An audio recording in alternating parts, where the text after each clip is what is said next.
Friends, welcomes to delicious home. இன்றைக்கி வந்து நம்ம சேனலில் ஒரு புதுவிதமான ரெசிபி, அதாவது ஒரு ஸ்வீட் பொட்டேட்டோ வச்சு ஒரு டிஃப்ரெண்ட்டான ரெசிபி பார்க்க போகிறோம். அதுக்கு முன்னாடி நம்ம சேனலை சப்ஸ்கிரைப் பண்ணால் சப்ஸ்கிரைப் பண்ணிக்கோங்க. இப்போது நான் வந்து ஒரு 1/2 kg வந்து ஸ்வீட் பொட்டேட்டோ எடுத்திருக்கேன். அப்புறம் வந்து இதுக்கு வந்து இன்க்ரீடியன்ஸ் எல்லாம் வந்து கொஞ்சம் தேவையான இன்க்ரீடியன்ஸ் தான், ரொம்ப அதிகமான இன்க்ரீடியன்ஸ் இல்லை. அதாவது 2-3 இன்க்ரீடியன்ஸ் தான் யூஸ் பண்ண போகிறோம். இப்போது இந்த ஸ்வீட் பொட்டேட்டோவை நல்லா அதோட ஸ்கின் எல்லாம் வந்து பீல் பண்ணிக்கோங்க.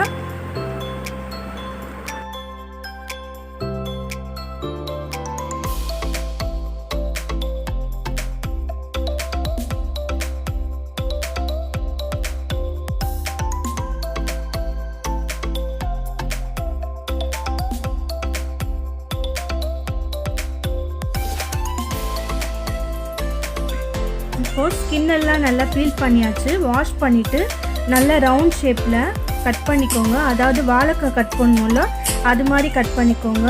கட் பண்ணிவிட்டு இதை வந்து ஒரு இட்லி பாத்திரத்தில் போட்டு நம்ம வேக வைக்கணும். நான் இப்போ கட் பண்ணிவிட்டு காட்டுறேன்.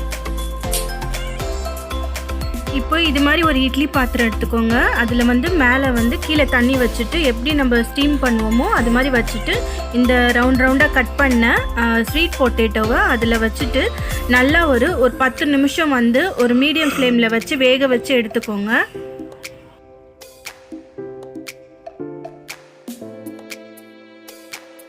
இப்போது 10 நிமிஷம் கழித்து நம்ம ஓப்பன் பண்ணி பார்த்தா நல்லா வந்து இந்த ஸ்வீட் பொட்டேட்டோ நல்லா வெந்துருச்சு. இப்போ இதை வந்து ஒரு பவுலில் போட்டு நம்ம ஆற வச்சுக்கலாம். இப்போ இதை வந்து ஒரு பவுலில் ட்ரான்ஸ்ஃபர் பண்ணிப்போம்.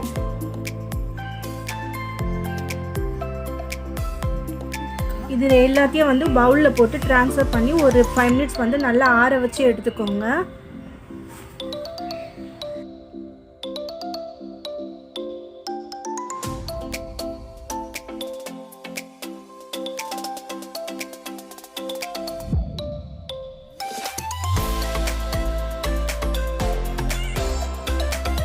இப்போது இதை வந்து நம்ம ஆற வச்சு எடுத்துக்கிட்டாச்சு.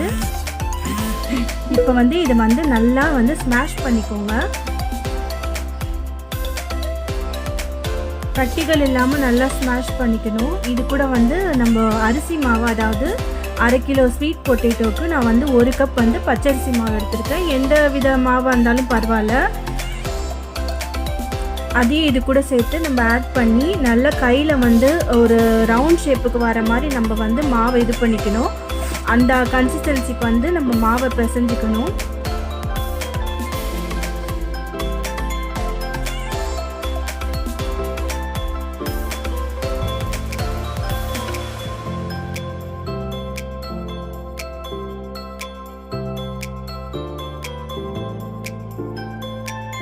நல்லா ஸ்மாஷ் பண்ணியாச்சு. இப்போ வந்து 1 கப் வந்து அரிசி மாவு இதில் ஆட் பண்ணிக்கலாம்.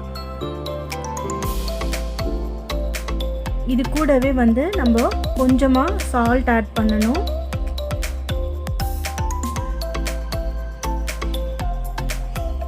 கொஞ்சம் தான் ஆட் பண்ணணும், ரொம்ப ஆட் பண்ணிடாதீங்க.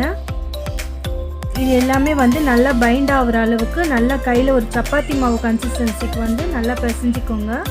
சப்போஸ் வந்து உங்களுக்கு கொஞ்சம் வந்து மாவு வந்து கொலன்னு இருக்கிற மாதிரி இருந்துச்சுன்னா கூட கொஞ்சம் அரிசி மாவு ஆட் பண்ணிக்கலாம்.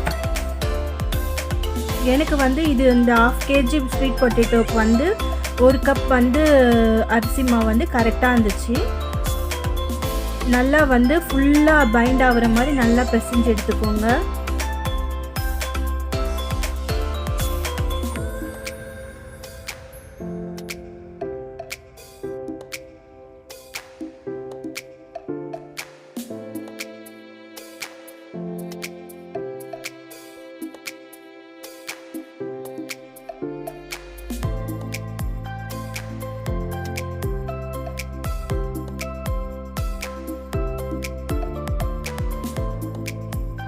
பாருங்கள், இப்போ வந்து கரெக்டான கன்சிஸ்டன்சிக்கு இருக்குது. அதாவது சப்பாத்தி மாவு கன்சிஸ்டன்சிக்கு வந்து மாவு நல்லா பிசைஞ்சாச்சு.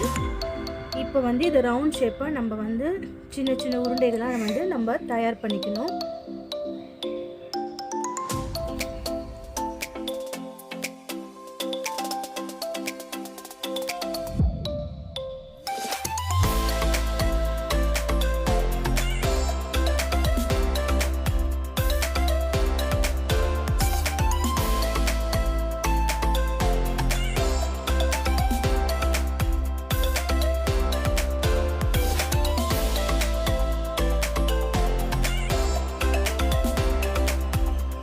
நம்ம வந்து மாவை வந்து உருண்டை பிடிச்சி ரெடி பண்ணி வச்சாச்சு. இப்போ வந்து ஒரு பாத்திரத்தில் வந்து தண்ணி வந்து நிறையா வச்சுக்கோங்க. தண்ணி நல்லா கொதிக்கணும். கொதித்த பிறகு நம்ம இந்த உருட்டி வச்ச உருண்டைகளை வந்து அதில் போட்டு வேக வைக்கணும். இப்போ பாருங்கள் கொதிச்சிருச்சு. இப்போ இதில் வந்து நம்ம உருண்டைகளை வந்து ஒன்று ஒன்று ஆட் பண்ணிக்கலாம்.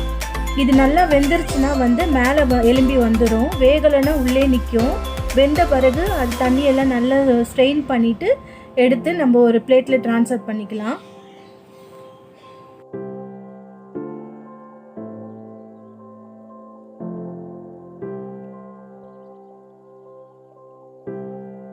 இப்போ வந்து வெந்துருச்சு நல்லா. இது வந்து நீங்கள் எல்லா உருண்டைகளும் ஒரே இதில் போட்டுறாதீங்க. ஒரு 2-3 பேட்சாக போட்டு எடுங்க. இப்போ வெந்துருச்சு. வெந்ததெல்லாம் ஒரு பிளேட்டில் ட்ரான்ஸ்ஃபர் பண்ணிக்கலாம்.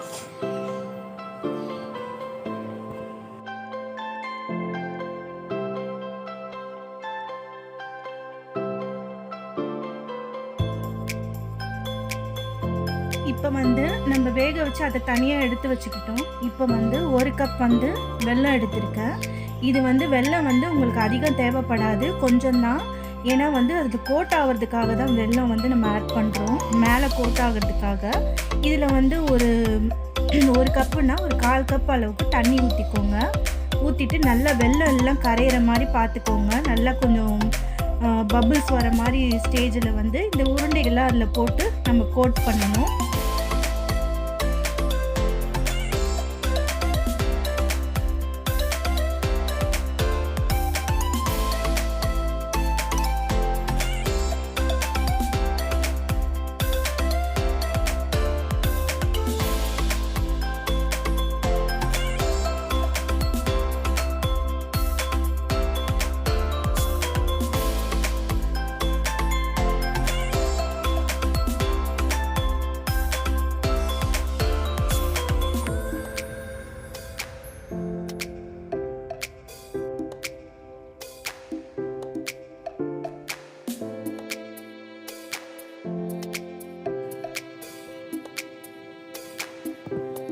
இப்போது இந்த உருண்டைகளை வந்து இந்த வெள்ளைப்பாகில் வந்து நம்ம ஆட் பண்ணி ஜஸ்ட்டு வந்து கோட் பண்ணி விடுங்க.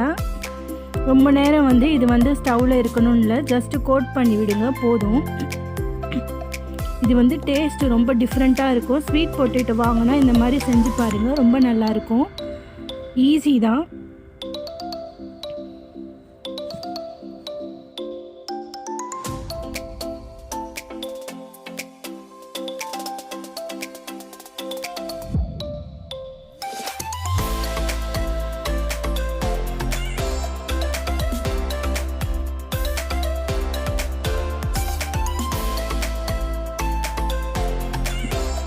இதில் வந்து நம்ம டேஸ்ட்டுக்காக ஒரு ஸ்பூன் அளவுக்கு வந்து வெள்ளையில் ஆட் பண்ணுறோம். இதோடு சாப்பிட்டோன்னா வந்து நம்மளுக்கு அந்த டேஸ்ட் வந்து ரொம்ப டிஃப்ரெண்ட்டாக இருக்கும், நல்லாயிருக்கும். அதுக்கு தான் நான் வெள்ளையில் ஆட் பண்ணுறேன். கண்டிப்பாக இந்த ரெசிபியை ட்ரை பண்ணி பாருங்கள், உங்களுக்கு பிடிக்கும். அதே மாதிரி நம்ம சேனலை சப்ஸ்கிரைப் பண்ணாதவங்க சப்ஸ்கிரைப் பண்ணிக்கோங்க.